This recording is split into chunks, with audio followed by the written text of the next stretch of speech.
इतिहास में ऐसी बहुत सी दुर्घटनाएं हुई हैं जिसमें जिंदा बचे लोगों को जिंदा रहने के लिए बहुत सी विपरीत परिस्थितियों का सामना करना पड़ा है। ऐसा ही एक हादसा 1972 में एंड्रेस के बर्फीले पहाड़ों में हुआ था, जिसमें जिंदा बचे लोगों को उन बर्फीले पहाड़ों में बिना भोजन के 72 दिन तक रहना पड़ा था। अपने घायल साथियों को अपनी आंखों के सामने मरते देखना पड़ा था, यहाँ तक कि जिंदा रहने के लिए अपने ही साथियों की लाशों को खाना पड़ा था।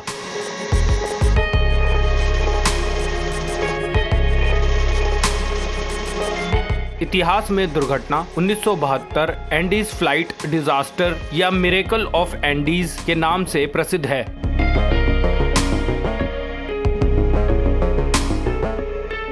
ये दुर्घटना उस फ्लाइट में सवार उरुग्वे के ओल्ड क्रिश्चियन क्लब की रग्बी टीम के उन 2 खिलाड़ियों के हौसले के लिए भी जानी जाती है, जिन्होंने एक सच्चे खिलाड़ी की तरह अंत तक हार न मानने वाले जज्बे को दिखाते हुए न सिर्फ खुद मौत को मात दी बल्कि 14 लोगों की जिंदगी भी बचा ली।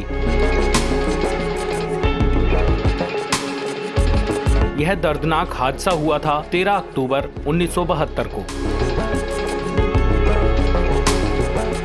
और इसका शिकार हुई थी उरुग्वे के ओल्ड क्रिश्चियन क्लब की रग्बी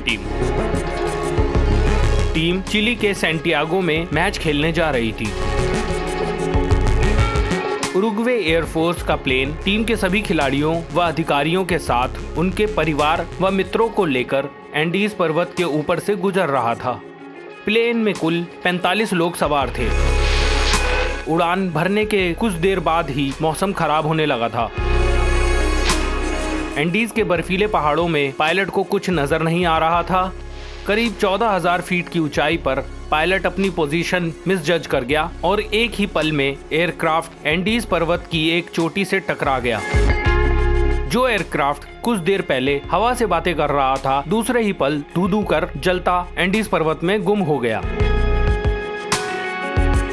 इस भयानक हादसे में 18 लोगों की मौत हो गई।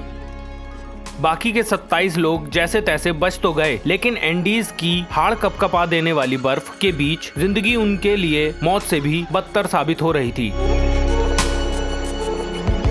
न खाने को कुछ और दूर दूर तक सिर्फ बर्फ ही बर्फ। हादसे की जानकारी मिलते ही उरुग्वे की सरकार ने सक्रियता दिखाई और रेस्क्यू ऑपरेशन शुरू कर दिया।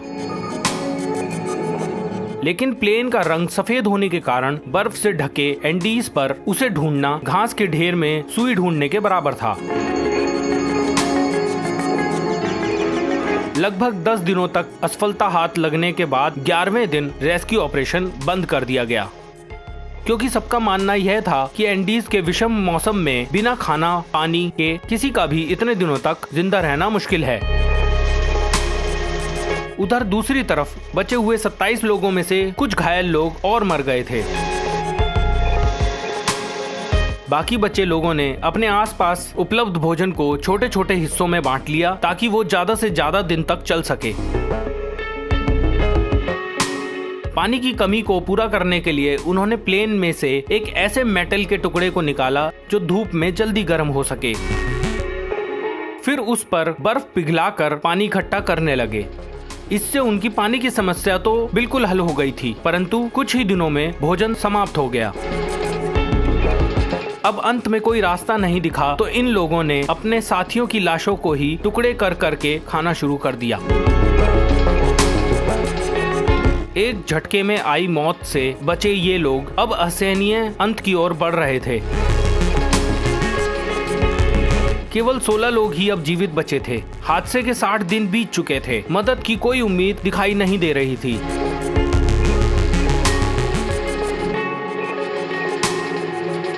इन बदनसीबों में 2 खिलाड़ी नैंडो और रोबेटो रग्बी टीम के थे।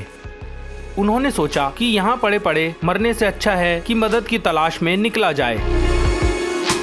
हालांकि ये बहुत ही मुश्किल काम था। 60 दिनों के अंदर दोनों का शरीर कमजोर हो चुका था। बर्फ पर ट्रैकिंग के लिए उनके पास पर्याप्त साधन नहीं थे, लेकिन दोनों खिलाड़ी थे और खिलाड़ियों के अंदर अंत तक हार न मानने का जज्बा होता है। यही जज्बा उन दोनों खिलाड़ियों के काम आया और उन्होंने उन्हीं विपरीत परिस्थितियों में मदद की खोज के लिए ट्रैकिंग शुरू कर दी।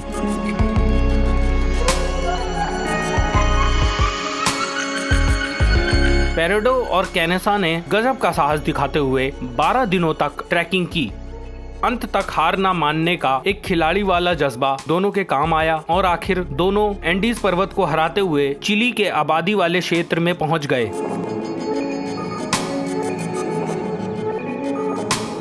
जहां दोनों ने रेस्क्यू टीम को अपने साथियों की लोकेशन बताई। इस तरह इन दोनों खिलाड़ियों ने जिंदगी की जंग जीत ली। साथ ही साथ अपने साथियों के लिए भी ये वरदान साबित हुए। इस पूरे हादसे में हीरो बनकर सामने आए रॉबर्टो कैनेसा उस समय रग्बी खिलाड़ियों के साथ साथ एक मेडिकल स्टूडेंट भी थे। अब यह खिलाड़ी जिंदगी की जंग जीत मशहूर डॉक्टर बन चुका है। वहीं इस हादसे में अपनी मां और बहन को खोकर 16 लोगों की जान बचाने वाला पेरेडो अब उरुग्वे की मशहूर टेलीविजन हस्ती बन चुका है। हादसे में 72 दिनों तक 16 लोगों का बचना भी किसी चमत्कार से कम नहीं माना जा रहा था। पेरेडो ने इस पूरे हादसे और अपने संघर्ष को एक किताब की शक्ल भी दी। इस भयानक घटना पर पियर्स पॉल रीड ने 1974 में एक किताब अलाइव लिखी थी, जिस पर 1993 में निर्देशक फ्रैंक मार्शल ने फिल्म भी बनाई थी। करीब 10 साल पहले डॉक्टर कैनेसा ने इस घटना में बचे 2 अन्य साथियों के साथ एंडीज पर पहुंचकर मौत को मात देने के अपने इस कारनामे का जश्न मनाया था। Small fish news. हमारा चैनल सब्सक्राइब करने के लिए रेड बटन दबाएं और फिर बेल दबाएं।